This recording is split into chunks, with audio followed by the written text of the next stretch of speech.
2:20 കണക്കനുസരിച്ച് സംസ്ഥാനത്ത് പോളിംഗ് 46 കടന്നിരിക്കുന്നു.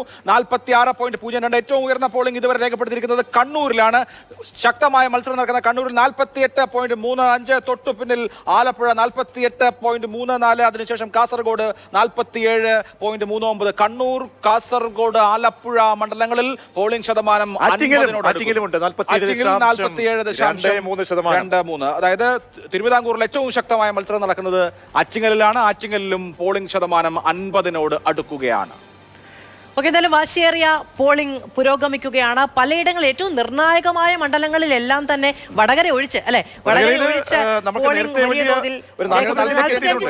മുകളിലേക്ക് അവിടെയും പോളിംഗ് എത്തിയിട്ടുണ്ട്. എന്നാലും ആലപ്പുഴയും കണ്ണൂരും വാശിയോടുകൂടി പൊന്നാനിയിൽ വൈകുന്നേരം മികച്ച പോളിംഗ് ഉണ്ടാകുമെന്നാണ് നമുക്ക് പ്രതീക്ഷിക്കുന്നത്. ഇപ്പൊ ഷഹീദ് പറഞ്ഞതുപോലെ അവിടെ പ്രത്യേകിച്ച് വിശ്വാസികളൊക്കെ നമസ്കാരം കഴിഞ്ഞ് ഊണ് കഴിച്ച് എത്തുന്നേ ഉള്ളൂ. അപ്പോൾ ഒരു 4 മണിയുടെ കണക്കൊക്കെ ആകുമ്പോഴേക്ക് വലിയ തോതിൽ വ്യത്യാസം വരും.